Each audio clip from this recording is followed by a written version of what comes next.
Hello everyone, my dear viewers. This video explores real-life moments where Americans try to correct, improve and fix systems across the world, only to discover something unexpected. Nothing pushed back, because nothing needs to. I once watched a man correct a train conductor in Germany about how tickets should work. He spoke slowly, like explaining gravity to a child. The conductor listened, nodded once, and said, "Then your ticket will not work here." The scanner beeped red. No anger. No argument.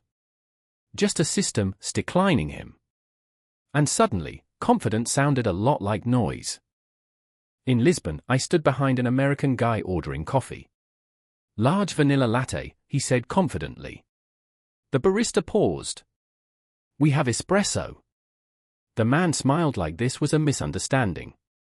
"Yeah, but bigger." The barista nodded slowly. "More espresso." The man laughed. "No, like milk, foam, syrup." The barista stared at him like he'd asked for a personality change. He tried again, leaning on the counter. "Okay, just make it like Starbucks."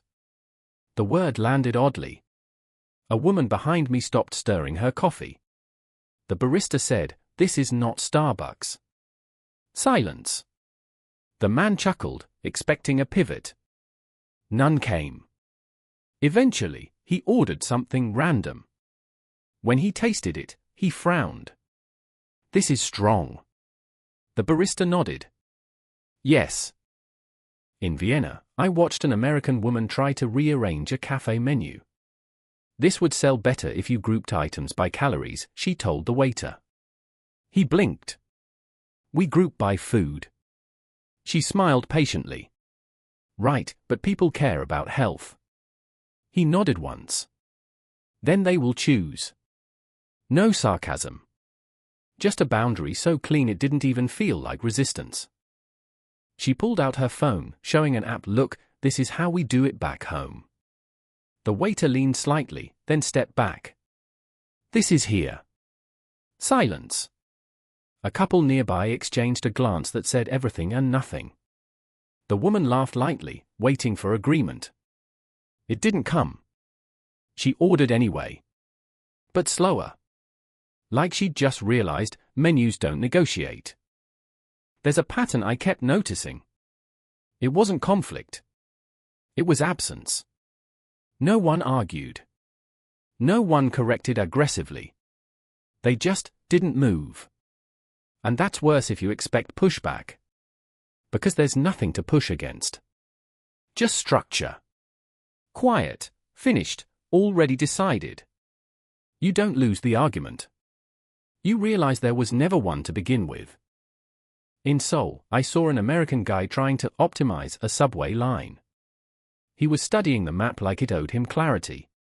"This is inefficient," he said to no one in particular. A local woman looked up briefly. He pointed. "Why doesn't this line go straight?" She answered, "Because the city is not straight." Then went back to her phone. He laughed, like she'd made a joke. "No, but you could redesign it." She didn't look up this time. We did. Silence stretched longer than it should have. He kept staring at the map, like it might apologize. It didn't. Eventually, he followed the arrows. Not because he agreed. Because direction doesn't require agreement. It just exists. In Marrakesh, I watched an American tourist try to improve bargaining. "You should just have fixed prices," he told a shop owner. "It's confusing." The owner smiled. "It is a conversation." The man shook his head. "No, it's inefficient." The owner nodded. "Then do not speak." Silence. The man blinked, realizing the solution removed him entirely. He hesitated, then tried again. "But tourists," the owner raised a hand slightly. "Not rude. Just complete. You are here." That sentence sat heavier than expected. A boy nearby stopped stacking boxes, watching quietly. The man adjusted his stance, suddenly less certain. He still bought something. But the conversation? That part ended before it could begin. Friends, in this video I think nothing could surprise me anymore. I was wrong. Listen, please. By this point, I started noticing something uncomfortable in myself. That reflex to compare. To measure. To quietly think, this could be better. It's subtle. It feels harmless. But here's the difference, most people keep it inside. The ones in these moments didn't. They said it out loud. And the world didn't correct them. It simply refused to participate. In Kyoto, I watched an American man correct a temple guide's explanation of a ritual. That's symbolic, right? He said. The guide nodded. Yes. The man smiled.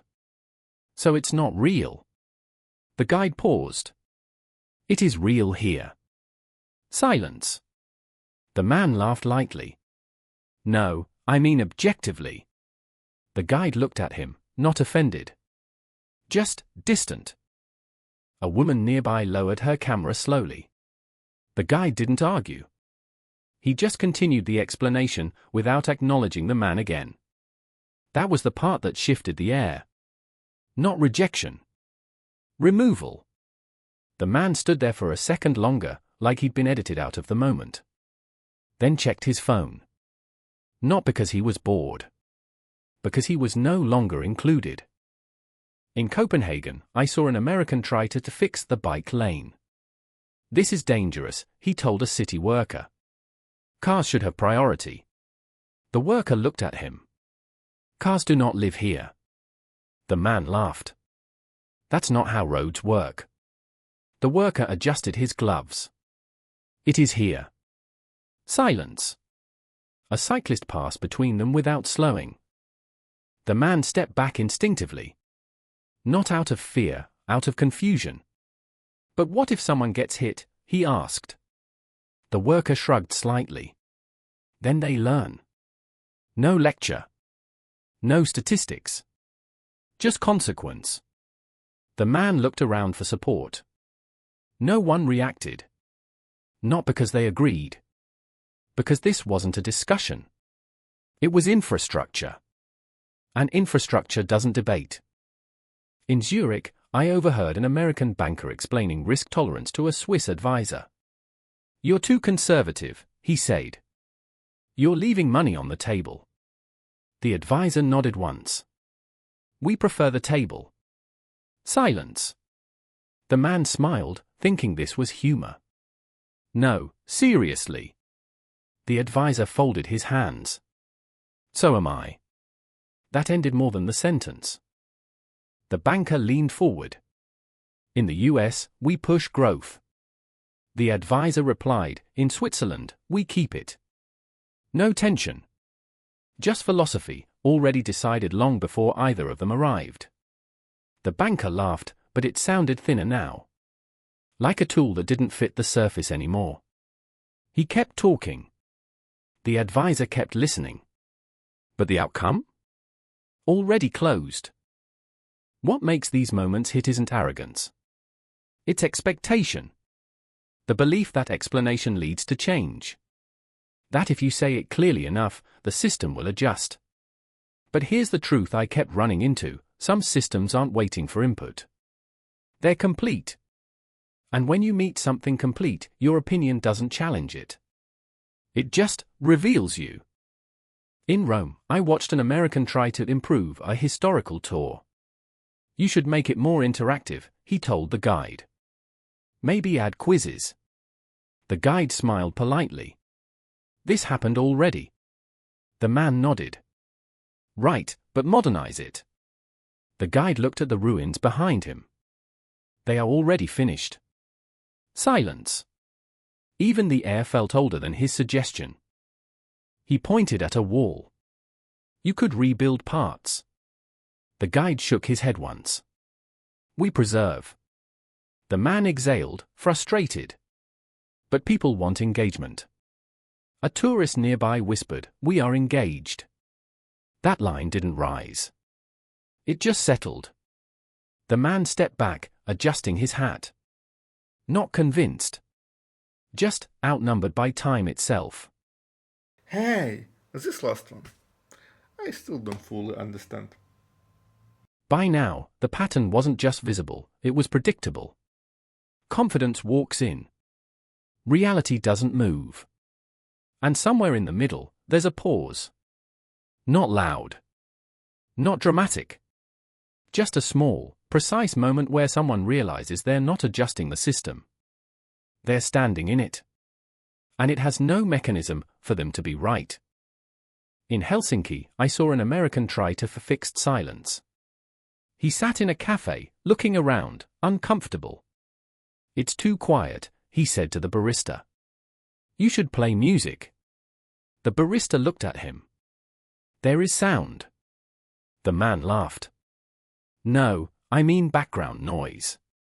The barista nodded slightly. "This is the background." Silence deepened, like it had been acknowledged. He shifted in his seat. "It's just awkward."